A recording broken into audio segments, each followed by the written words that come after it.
ಇನ್ನು ಸಿದ್ದರಾಮಯ್ಯ ಅವರ ವಿರುದ್ಧ ಎಚ್ ವಿಶ್ವನಾಥ್ ಅವರು ಮುಗಿಬಿದ್ದಿದ್ದಾರೆ.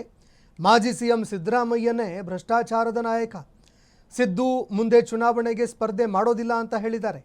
ಆದರೆ ಅದು ಕೇವಲ ಬ್ಲ್ಯಾಕ್ ಮೇಲ್ನ ಒಂದು ತಂತ್ರ. ಮೈಸೂರಿನಲ್ಲಿ ಮಾಜಿ MLC ಎಚ್ ವಿಶ್ವನಾಥ್ ಅವರು ಹೇಳಿಕೆ ಕೊಟ್ಟಿದ್ದಾರೆ. ಇವರು ಹಿಂದುಳಿದ ವರ್ಗಕ್ಕೆ ಏನು ಕೊಡುಗೆ ಕೊಟ್ಟಿದ್ದಾರೆ? ಸಿದ್ದರಾಮಯ್ಯ ಕಾಂಗ್ರೆಸ್ಗೆ ಹೋಗಿ ಸೇರಿಕೊಂಡಿರೋದು, ಆದರೆ DK ಶಿವಕುಮಾರ್ ಕಾಂಗ್ರೆಸ್ ಪಕ್ಷ ಕಟ್ಟಿದ್ದಾರೆ. ಮೈಸೂರಿನಲ್ಲಿ ಮಾಜಿ MLC ಎಚ್ ವಿಶ್ವನಾಥ್ ಹೇಳಿಕೆ ಕೊಟ್ಟಿದ್ದಾರೆ. ಸರ್ಕಾರ 2014 ಇಸ್ವಿನಲ್ಲಿ ಸಹಕಾರಿ ಇಲಾಖೆಯಲ್ಲಿ ನಾನು ಮಾಡಿದಂತ ಯಾವುದು ಯಶಸ್ವಿನಿ ಕಾರ್ಯಕ್ರಮನ ನಿಲ್ಲಿಸ್ಬಿಟ್ಟು ಸಿದ್ದರಾಮಯ್ಯ ಬಹಳ ದೊಡ್ಡದಾಗಿ ಭಾಷಣ ಹೊಡ್ತಾರೆ.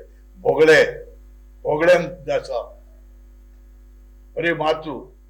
ಯಾಕೆ ಮತ್ತೆ ಯಶಸ್ವಿನಿ ಯಾಕೆ ನಿಲ್ಲಿಸಿದ್ರಿ? ಬಡವರಿಗೆ ಬರೀ 10 ರೂಪಾಯಿಗೆ 3 ಲಕ್ಷ ರೂಪಾಯಿ ಅಂತ ಹಾರ್ಟ್ ಆಪರೇಷನ್ ಎಲ್ಲಾ ತರ ಆಪರೇಷನ್ ಮಾಡಿ ಇಟ್ಟಿದ್ವಲ್ಲ ಕೃಷ್ಣ ಅವ್ರ ಸರ್ಕಾರದಲ್ಲಿ. ಯಾಕೆ ನಿಲ್ಲಿಸ್ತೇ ನೀವು ಸರ್ಕಾರ? ಯಾರು ಬಡವ್ರ ಪರನಾ? ಯಾರ ಪರ ನೀವು? ಯಾರ ಪರನಪ್ಪ ನೀನು?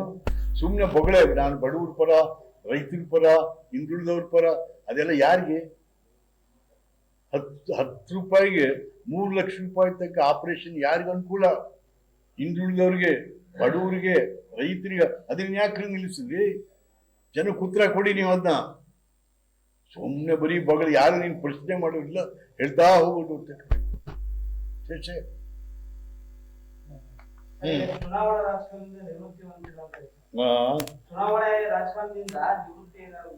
ಬಹಳ ಸಂತೋಷ. ನಾವು ನಮ್ಗೆ ಯಾಕಪ್ಪ, ನಮ್ಗೆ ಯಾಕೆಂದ್ರೆ ಸಿದ್ದರಾಮಯ್ಯ ಅವರು ದುಡ್ಡದ್ದು ನಂಬ್ತವೇನು.